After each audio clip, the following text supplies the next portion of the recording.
What is up, Kingdom Cloud Chasers? Welcome back to the Kingdom Cloud Podcast. I am your host, Lungam Kize, and you are listening to the Kingdom Cloud Podcast. Today's episode is very different from the traditional Kingdom Cloud kind of episodes. Today's episode is a bit more kind of testimonial, like it's me sharing about something that happened in my life. Not so recently anymore, but it was a very pivotal point for me and my family. So yeah, I think there's a lot to be learned from it, and it would be a waste to just not talk about it at all and act as if I did not gain some of the biggest lessons from it. Yeah, so let's get into it, guys. I'm also sorry that I've been gone for a while. It's been a minute. I know. I'm sorry, but I needed to be gone for a minute, So yeah, but now I'm back. Anyways, this is a very long story, so I'm gonna try and be focused enough to say it in a way that I don't make it boring, but at the same time, I don't want to make it too long. So it's gonna be like a three-part episode. So I'm gonna have two more parts after this one. So yeah, today though, I wanna give you guys some context. I wanna tell you guys how this all started. Let me first tell you why I'm going back. Why all of a sudden I want to revisit the story, and I feel like it's worth sharing. Last week, Saturday, we were celebrating my dad's recovery from his stroke.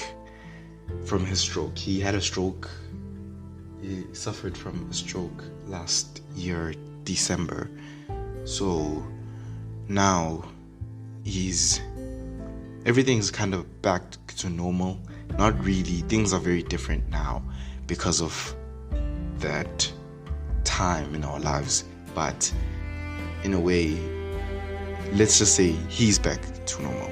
But no, he's not the same person he was before it all. But either ways, things are back to normal. Just bambalogo. I don't know what to say. I don't know how to say what I'm trying to say. But he's okay now. Yeah, that's what I'm trying to say, I think. So, for me, I want to start back in November 2021, the 28th of November. It was a Sunday. I had been given the privilege to share some words of encouragement at church, and I decided to speak about wasted rain. I decided to speak about how the Bible refers to all the word and the scriptures within it as rain. And I was talking about how some people have notebooks filled with sermons and notes from church and motivational videos or whatever, like they have so much rain, right? But then tough times come and then they waste that rain. They don't use those words of encouragement they were given. They forget about it all, and they abandon that rain and they waste the rain. And now all this encouragement and word was for nothing because they don't apply it into their lives. And then I also talked about Genesis 2 verse 7, where the Bible tells us that God breathed into man. And I was saying that if God breathed into us, there's no way we can be out of breath for what is ahead of us. Like, you know how sometimes you face something and you're tired and you're like, I'm out of breath, I can't go on anymore. That's impossible because God has put enough in you for what is ahead of you. And if your journey is harder, it is because your calling is higher. So yeah, I was speaking about that, and I even went to another part of the Bible where it compares the trials in our lives to storms. And it says that this is Matthew 7 verse 24 to 27, where it says that therefore whosoever heareth these sayings of mine and doeth them, I will liken him unto a wise man which built his house upon a rock. And the rock descended, and the rain descended, And the floods came, and the winds blew, and beat upon that house, and it fell not, for it was founded upon a rock. And everyone that heareth these sayings of mine, and doth them not, shall be likened unto a foolish man, which built his house upon the sand. And the rain descended, and the floods came, and the winds blew and beat upon that house, and it fell. And great was the fall of it. So, the Bible is rain, but God's word is rain, but also the trials and tribulations we face are rain that reveal what foundation we are built upon and what is our core. What do we stand on? Like, what can move us if God is our foundation? Because He is the only solid rock. Everything else is just sinking sand. So that's what I talked about. And this doesn't really have much to do with the story overall, but it has a lot to do with the story overall. Because, yeah, let me tell you why. December 19th, I think. December 19th was the second last service we were having at church in 2021. And we were about to go on the break we have annually before the crossover service. We have a break where everyone gets to go visit family or travel or just do whatever they need to do. And this is the last service this is the last day of church, basically, I guess, of normal church, because we would be then coming back again on the 31st for the crossover service, and then that will also be our first day coming back. So yeah, closed on the 19th till the 31st, and this is the 19th. On the 19th, my dad is on the pulpit preaching, and my dad is a bishop, founder and leader of the Holy Trinity Church. He is a very interesting person. He's strong in character, strong physically, strong mentally. He is independent. He is a provider. He is a businessman. He is a multitude of things. He's a multitude of great things. He is an administrator of many things, and God has gifted him with knowledge and the ability to speak and so many things, man. He's just so amazing in a multitude of ways. And yeah, anyways, this great man whom I look up to and value very much and love very much is up on the stage preaching, and mid-preaching he pauses and he tells us all that he's not feeling so good and he's not feeling okay.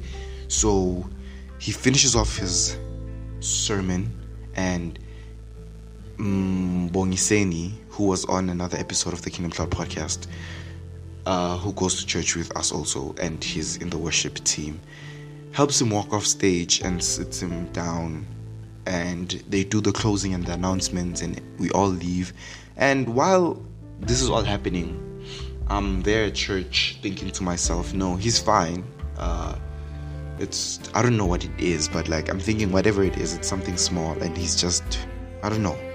I don't really have a proper idea of what I think is going on, but I just tell myself he's going to be okay, and yeah, I just move on. So service ends, we all go outside, going home, people are going home and stuff, and my mother, my dad, and my sister get in the car, they drive home.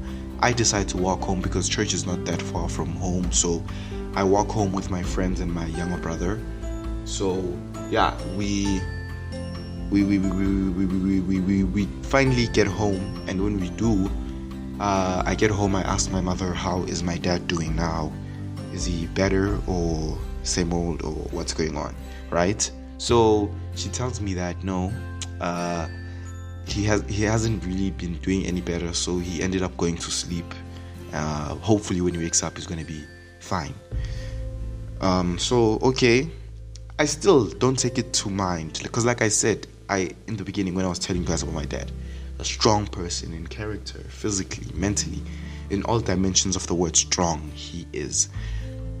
Like, yet there's so much I could tell you about him, but for the sake of this story to make sense, you need to understand this is how I see my dad. I almost see him as like indestructible, this is how I see him. So I just tell myself, whatever it is, he's gonna wake up, shake it off, we're gonna be good, everything is gonna continue as normal. And in life we have this tendency really to think like this, to assume that things just should go good and should just work out, and we find comfort and we forget to be grateful for certain things and so on. But when things happen, you realize just how much God is always doing for you. When it gets dark, that's when you realize how important the light was. But when the light was just shining in the middle of the day, it didn't mean much to you. You don't think it's possible that someone who you think is so strong and so capable could really go through what I'm about to tell you he went through. So fine, he's sleeping, like I said. I go to my room, I'm relaxing, I'm chilling. Maybe an hour or two later, my mom comes knocking on my door. She's like, Lunga, start the car, we need to take your dad to the hospital. No, I'm lying. She said we need to go take your dad to a doctor. Yeah. So I start to panic here. Mainly, this is where I got a bit scared. But at the same time, I'm not scared, but like I started to really start thinking about what's going on. Like, now I'm starting to realize that whatever is happening might actually be serious and I might be taking it too lightly. But at the same time, it's like, no man, whatever it is, he's gonna be okay. So I go out to the garage, I start the car, I reverse out of the garage so that they can be able to get in the car, because the garage is a bit small and the car is a 2-door, so it's easier to get in when you're outside. So fine, they come out, and now at this point my dad is limping. Like, yabo, I couldn't tell if when he got off the stage back at church he was limping, right? I couldn't tell. I just saw Guti, they helped him off, but I didn't notice that he was limping. But now I saw he was limping and I was like, whoa, okay, he's really not okay then. Okay, fine. I get myself in the state of mind, you would say, Baba, okay, you're gonna drive now, don't get too distracted, so just focus on indlela. You do that, focus on the road, don't be thinking too much about other things. Let's just do whatever is asked of us. So get in the car, we're going around Embalently looking for an open practice, like doctor's practice or something. But because it's a Sunday and it's late at this point, there's no one that's open. We resort to making a phone call to someone who works in the medical industry or whatever you want to call it, to ask if like they can help us at the hospital, right? And the main decision maker at home, obviously being the head of the family, is my dad. He's a quick thinker. Like, he's just someone who's like good in making decisions and making the calls that no one else like thinks to make. So he would usually just tell us, this is what we're gonna do, this is what we're gonna do, and if he was in the right state of mind, even Linda Bayuguti, we're gonna go around Embalently looking for doctors to help us, he was gonna say, let's just go straight to the hospital, because obviously they are closed, So what I'm trying to say is that also us as a family kind of rely on his quick decision making and his wit and wisdom to like excuse our kind of laziness when it comes to thinking of things, So if he was okay, he would have immediately just said, no, obviously everything is closed. Let's go straight to the hospital. But he didn't. So I'm realizing that he wasn't okay also because of that. And when my mother asked for the phone numbers to call the lady who works with the hospitals and stuff, he took a very long pause and thought about before thinking to reach for his phone, and it was kind of like he wasn't there. I looked over at him and he kind of had his hand over his lip, like he had this serious deep in thought thinking face, but I could tell that he wasn't really thinking, but he was trying to remember what he wants to do. It's like he knows what he wants to do, but like as if he's like not fully here. There was this not being here that he had about him at that moment, and he was thinking really slow and everything. And fine, okay, he eventually reaches for the phone. We get the numbers, we make the phone calls we need to make, we go to the hospital, we drive to the hospital. We get there, we go to the emergency side, and we drive in by the door, that drop-off zone thingy that hospitals have by the emergency section, right? I think all hospitals have those. So we drive there, and they jump off the car by the door and they walk in, and my mother is kind of like holding up my dad and like supporting him, and they walk in, and then I have to now go and park the car.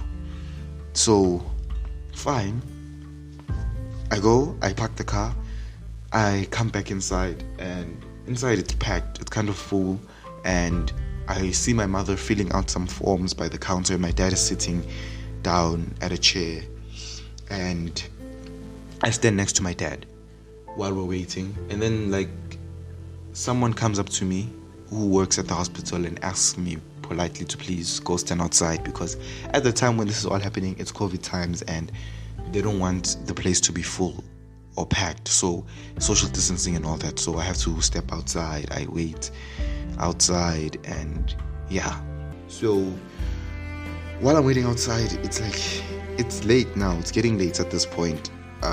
Time is moving. We probably stuck around the hospital for a couple of hours, man.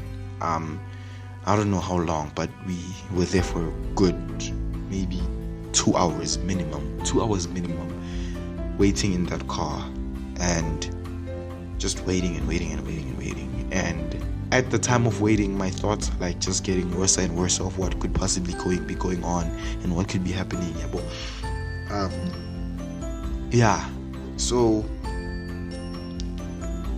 now time maybe another 2 hours that I'm assuming we stayed there for has passed. My mom comes out, she tells me, Lunga, let's go inside, we're gonna have to say bye to Daddy. He's fine now. Okay, he's not fine, but they're saying that he almost had a stroke, and he's gonna be okay. We're gonna have to just leave him here for tonight so they can monitor his blood pressure and stuff like that, so they can just keep an eye on him and make sure that no further complications occur, right? So now let's go inside and say goodbye, and we're gonna come back tomorrow and pick him up. Fine, I'm relieved now, because then what nearly happened just nearly happened. It didn't happen, so it was good news at the time, I guess. I'm kind of relieved. We go inside, we say our goodbyes and everything, and we depart. We go home, wake up the next day, start the car, get the things ready, whatever we need to get ready. I think it was just me and my mother at this point. It's just me and my mom, because it's nothing hectic. We're just picking him up. He's coming home. It's just me and my mom. Get in the car, we go to pick him up, right? We get to the hospital. My mom goes inside. I'm thinking it's going to be a quick in and out, right? Because of what they told us the day before. It's going to be a quick in and out, and then we're going. She goes in. I'm waiting in the car. I'm waiting. Time starts to pass. she's taking a bit longer than what I assume she should be taking. But at the same time, I'm not someone who's been to hospitals a lot. I've never been in such a situation or predicament before, so I don't know how all these things work, So either way, I'm just like, okay, fine, whatever it is, it's no big deal. Just probably taking longer for some other reason. Plus, this is South Africa, so man, things take forever. So yeah, I wait. Eventually, my mom comes out again. She comes out. She tells me, okay, things didn't go exactly how they should have, and Daddy ended up having a stroke. So whoever was supposed to be monitoring and doing whatever wasn't doing their job quite well, and the stroke ended up happening. So Daddy had a stroke, and now he's been being admitted into the actual hospital, like as a full patient. So now we need to go home. We need to get your siblings. We need to get clothes. We need to get toiletries, all these things, because Daddy had a stroke. And okay, at the time, I don't know really what a stroke is. I don't want to lie to y'all. So I'm not really clued up on how bad the effects are. I don't even know what the effects are. I don't know what it does to a person. And the only context I have about a stroke is like from my preschool teacher passing on due to one. So now I'm just worried. The only thing I am is scared, because wow, man, if it's something that can kill you, that's all I know about it. It could kill. It has the ability to kill. But he's okay. So yeah, I'm hopeful, and at the same time still nervous but hopeful. So we go home, we get my siblings, we get the clothes, we get all the things we need to be collecting, and we head back to the hospital at the visiting time. Yeah, so now we can only come and visiting hours and whatnot. So we go at the visiting times. Yeah, that's the reason I couldn't go in the morning with my mother, because it wasn't visiting times and they weren't gonna let me in. Yeah, so she went in somehow. I don't know if she even saw my dad when she went in, or she was just filling out paperwork and stuff. So I don't know what happened, but she comes out, we go home, we get my siblings and everything, we come back, and we're here to visit now. We're using the main entrance, not the emergency entrance, the main entrance, and we go in. When we get to the ward, it was the section, that ward, we can't all go inside because it's COVID times and social distancing, and within the room my dad is in, he is with another patient, and we can't be filling that room up, all of us as a family, because there's a lot of us now. I think it's me, my mom, my sister, younger sister, and younger brother, and Bongiseni, who I will be referring to as my older brother for the rest of the story. So it's my older brother, my younger sister, myself, and my mother. The five of us are here to visit my dad, and we can't all go in. So they tell us we can only go in 2 at a time. Yeah, boy. Okay, fine. My mom and my older brother go in first. They talk, I guess, or whatever, and my mom comes back out and she tells us that Daddy said he wants to see all of us at once. He doesn't want to see two, so he's gonna come here to this waiting area section, and I want to see him here. And then okay, shortly after, the doors open, right? And remember, guys, the last time I saw my dad, he was limping. That's all that was wrong. In my head, the only real issue was in his leg, so I thought maybe they'd I don't know, help him with the leg somehow, and the issue would be done, and that would be it, right? But I guess not. I'm sorry about that. There was some people passing outside who were kind of making a noise. So, yeah. As I was saying, I thought it's like something simple, like it's gonna be a quick fix kind of thing, bro. Like, or if not a quick fix kind of thing, I'm not gonna find him in a state worse than what I left him in. My dad, here's another thing I want to tell you about my dad before I tell you the next part. He's a very neat person. He's also somewhat a perfectionist and also extremely neat and has like a certain order in which he wants things to be done. And to him, it means a lot that things are done his way. Yabo. Now we come back. The doors open, as I was saying, and I'm expecting to see him like at least limping and my brother helping him walk. Well, that's the image in my head. No, not at all. He comes out on a wheelchair and my brother is pushing him, and there's like there's a drip that is like he has his on the drip is in his arm, and yeah, man, it's not a nice scene. He's not wearing his clothes anymore. He's wearing the hospital clothes, and like my dad is quite big. They're not like properly. He's not properly covered up and everything, you know. So it's just like, okay, yeah, this is happening now.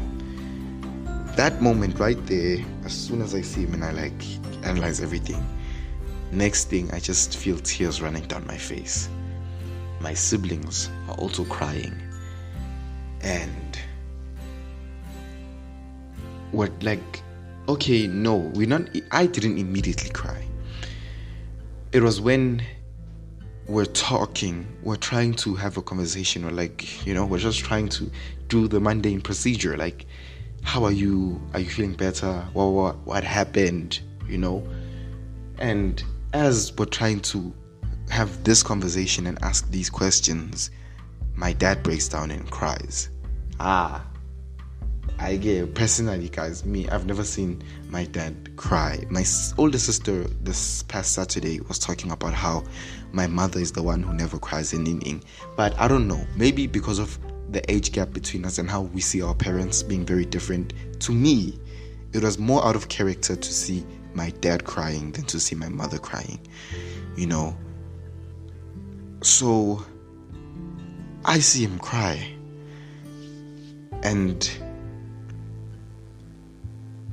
like I'd only seen him cry once when he was telling us that he saw something that was going to be coming. This was before COVID. He saw something that was going to be coming. He was preaching at church on the pulpit and he cried, and he was telling us, Guti, some dark times are coming. Yeah, that was the first time. That was the only other time I remember properly. If like, I don't know if I'm forgetting something, but that was the only other time I remember seeing my dad cry. So to me, if it scares him, man, if it scares him, it terrified me. That whatever it is happening right now has him crying is like, then it must be really, really big and really scary. So he cries. We all immediately break down and cry. All of us, me, my mom, my sister, my brother, my other brother, all of us cry, and we're trying to continue have conversation and like but the more we try, it's like the worse things just get. So my mother just says, okay guys, no, this is not helping, let's pray. At the time, man, I don't want to lie, it was the last thing on my mind. Like, it was the last thing on my mind, that what we should do right now is pray. Okay, so I pull myself together, because I'm crying so hard that I can't even speak at this point. Like, I'm wailing and I'm barely breathing properly. Yabo. And we have to now try and pray. So I try and speak. I close my eyes. I try and pray. I say maybe I probably just said, our Father who art in heaven, and then just cried, you know. And then the next thing I remember feeling was my younger brother putting his arm over my shoulder and On the other side was my sister, and he kind of just like put his arms over us, kind of hugging us and pulling us in, right? And we're trying to pray, but all I really heard was sobbing and tears. So I don't know if anyone really said anything, I think my mom did, and my older brother, but me and my younger siblings couldn't say a thing from what I heard, as hard as I tried. So we finished praying. We say amen. We finished praying, and the nurses come out, and they wanted to check if everything's okay and everything. Then they find us crying and stuff, and then they're like, no guys, actually we don't like seeing you all in this condition. It's actually so sad and whatnot.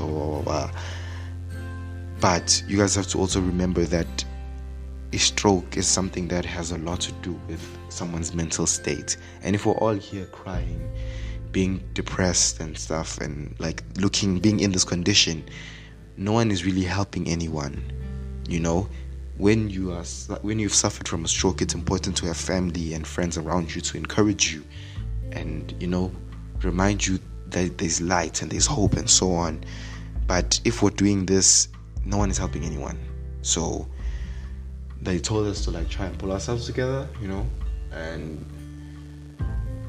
we do eventually try. Okay, I don't want to say I wasn't crying as bad, but I was still crying, and we say our goodbyes for the day. We leave, and this is basically the beginning of the storm, that moment. And after this, there's even me, Jay, there's a whole lot of chaos in the way my mind is working now. I'm just panicking, and my thoughts are really all just on my dad's condition, and nothing else is my mind is just not okay. I even forget my license the other day when we're driving to see him, and we get a ticket. It's guys, it's just everything is going bad. There's no bright side, it's all darkness. And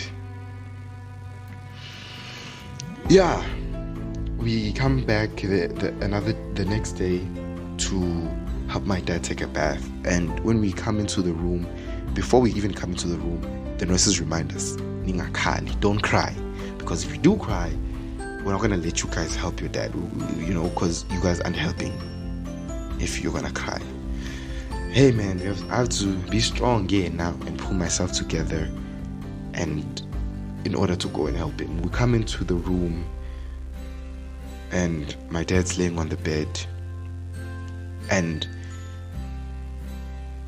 he's telling us, he's asking us to help him with a bunch of things. I remember one of the days he even asked us to help him pass his other arm, because the stroke affected half of his body, so half of his body was not responsive. He couldn't feel his arm, his leg, half of his face felt weird. He couldn't bring his arm back onto the bed. His arm had fallen outside of the bed and was leaning down there, so he asked us to give it to him so he put it on his chest, and he held it with the other arm, and then we were gonna have to get him off the bed. At this point, my dad can't even sit up on his own. He can't roll over. There's things that are on the one side of the bed, on the bedside stand thingies, that he wants, but he couldn't reach all night. I even remember him trying to explain to someone he was on a phone call while we were visiting him the other day, and he was trying to explain to someone what's happening and everything. And while he's trying to explain, this person just keeps asking questions, and my dad just breaks down and cries. And it's moments like these that really were the hardest for me, seeing him being in such a place of vulnerability and weakness was just a real drag. So we had to thug it out, right? And in order to help him, I can't be here also crying. I have to be the one who's strong for him right now, as he's been my entire life. He's been the one being strong for me. But now it was my turn. So we help him take the bath. Other days we're visiting, and even we have to, we can't be discouraging him. We have to be the ones encouraging him. But on some days he says things and you can tell that in his heart he's not really feeling so encouraged. He's not feeling very bishopy right now. He's not himself. The things he says are very not cohesive with what he usually speaks. And the word says, from the abundance of the heart the tongue speaketh. So I could tell what was in his heart at the moment wasn't light, and it wasn't a lot of hope. Because even when he says things to us like, guys, I'm coming back home soon, I'm gonna be fine, right after that he will say something like, Sponsini, take care of my family for me, or Lunga Sponelo, watch over your sister, and he'd say things like this can be happening right now. Tando and Sponelo are still so young. They need me to take care of them and to provide for them and stuff like that. If I leave, who's gonna watch? So he's saying these things, and these things are to me telling me that in his mind it is also a life-threatening thing. And this is no one else is really cluing me up on what a stroke does. So in my mind also it's okay, there's a possibility that this might be it, so it's scary. And in these moments when my dad is saying things like this, I'm thinking, guys, he places so much value. So much of the value of his life is placed on what he's able to do for others. And it kind of really broke my heart to think that I failed to let him know that his value goes beyond what he does for us, and that I don't love him because of what he does. It's a bonus, but at the end of the day, I love you because you're my dad.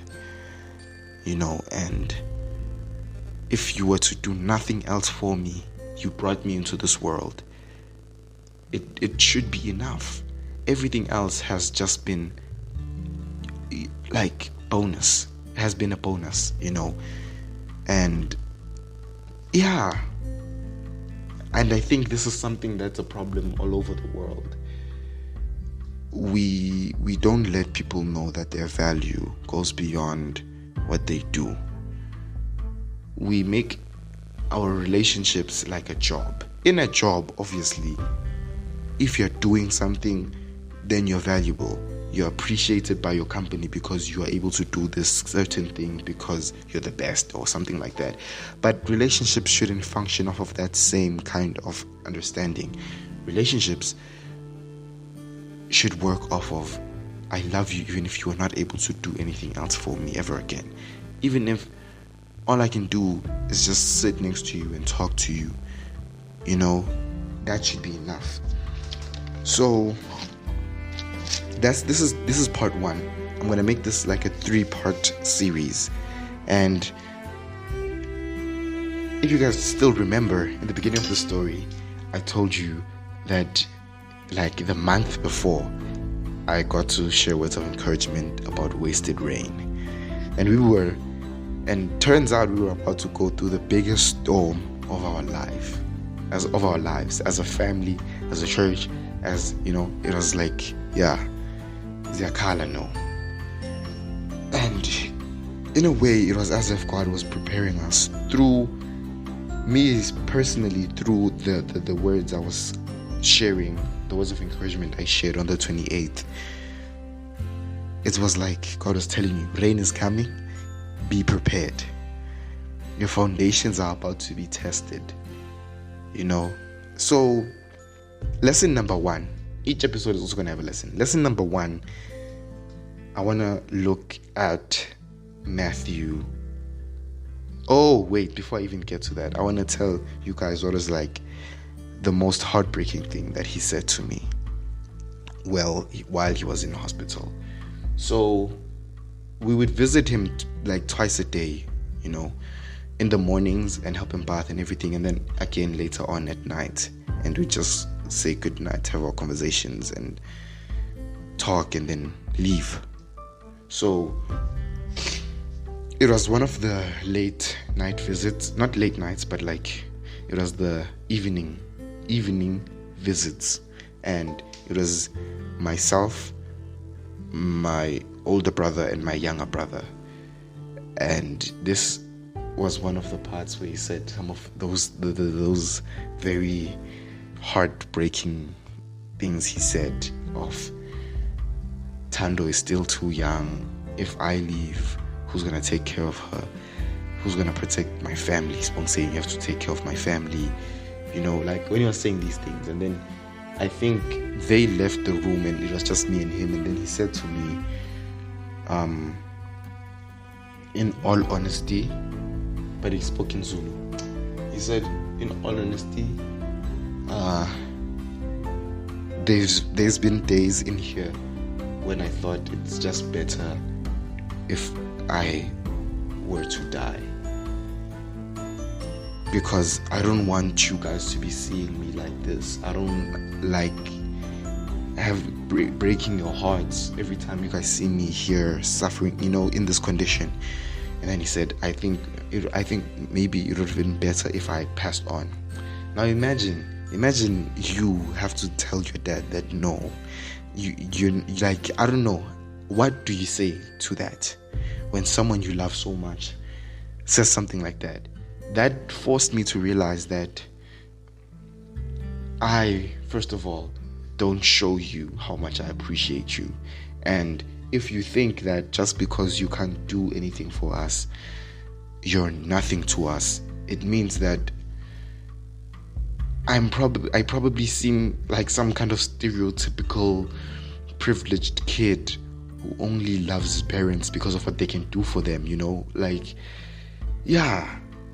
And then I was like, no man, that's not a good thing, so I try and I string some words together, but I can only say so much because I'm discouraged myself. And like I said, from the abundance of the heart, the tongue speaketh. I can only say so much words of encouragement, but I try and encourage him and tell him that you mean more to us than what you do for us. And I try, but at the end of the day, I feel like those words just don't really mean much now, So what I'm getting at with that is what I want to say. Matthew chapter 8, verses 23 to 27. This is the passage in scripture about Jesus calming the storm. Jesus and the disciples are on a boat traveling across some sea, and a storm begins, and the waves start, going crazy and everything, and people are panicking. People are losing their minds. They're going crazy now. Like everyone is getting scared, and the boat is being shaken up, and everyone is terrified. Then they remember, wait a minute, Jesus is here. Where's Jesus? Where's Jesus? Like, how is this happening? And Jesus is here. They go inside. They look for Jesus. They find him sleeping, and they wake him up. I don't know if maybe it's the one in Mark that gives the story more detailed, but here in Matthew, it doesn't really say some of the things I wanted to be saying. But the disciples say, Lord, save us, we are perishing. And then he wakes up and he's like, why are ye fearful, O ye of little faith? Then he arose and rebuked the winds and the sea. Therefore, there was a great calm. But the man marveled, saying, What a manner of man is this, that even the winds and the sea obey him. So, the first lesson of this story, I want to say to everyone, be still. To God, you might think that maybe you're just a warrior. You are God's best soldier. And whenever something hard needs to be done here on earth, he's going to call you and use you to fight that battle. I want to kind of change that notion. I don't want to say that it's completely false or untrue, but sometimes God will not ask you to do, He will ask you to be still. And when He's asking you to be still, you need to remember that it doesn't mean you're not valuable, and you're still valuable even when you're being still.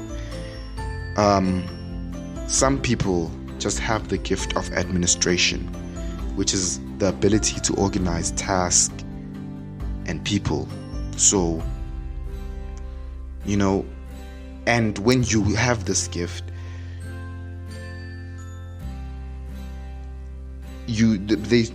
people struggle to sit still and just be doing nothing. These people place their value and meaning of life in what they do, in their work, in their skill, in their talent, in their serving, in their preaching, in whatever they do. That's where they place their purpose and their value. And then they take away. They think who they are is based on what they do. And without the business, without the church, without the skill, without the ability to provide, to protect, to be a father, for example, they ask themselves, who am I without this gift? So we live off of, I'm so proud of you, and you're so amazing, and I love you, and I love your work.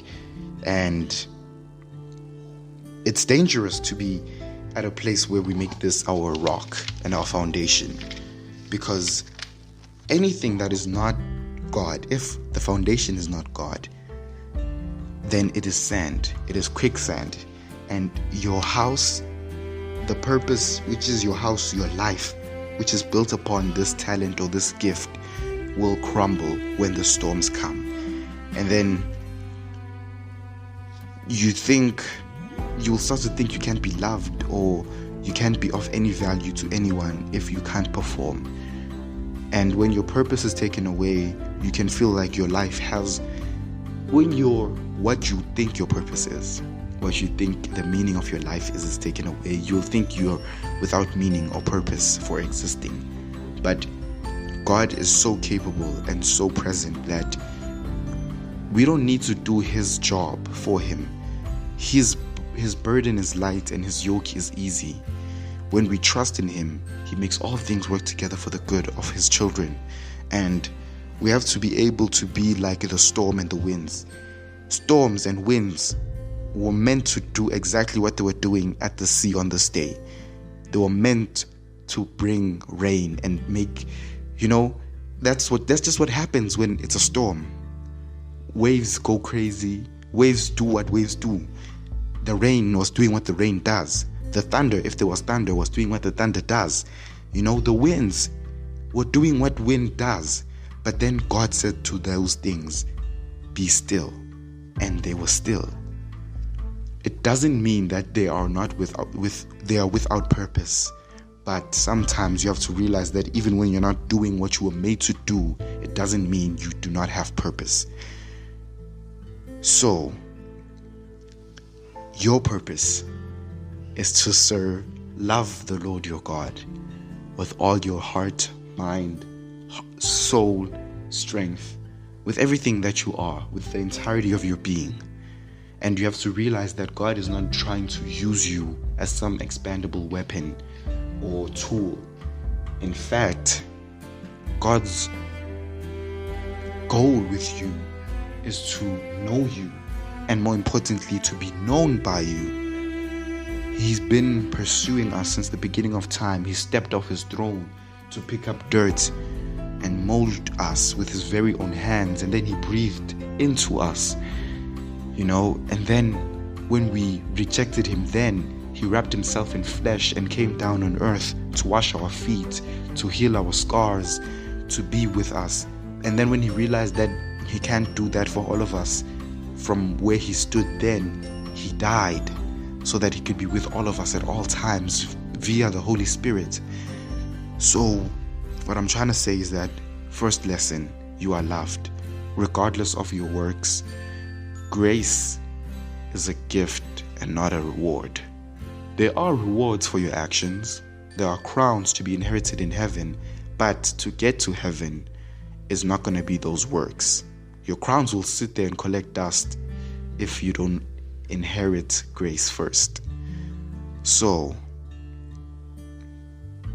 I want to tell you, whoever you are, whatever you're doing, you are loved already. Before you even accept Jesus, he's madly obsessed with you. He leaves the 99 to find the one. And there's nothing you have done to be an inheritant of grace. You just are, because he loves us just that much. And every morning his mercies are made new and his grace is sufficient for you. So before I drag this too long, I still have like 2 more episodes. This is an hour. Oh my word, I'm so sorry, guys. But like, you guys can just listen to this while you're washing the dishes or something, you know? Like, don't worry, it's not a big deal. I'm gonna give you a week. I'm gonna give you a whole week to finish this one before I release the next one, which I promise is gonna be shorter. But for now, be blessed, and to God be the glory. Thank you. Peace out.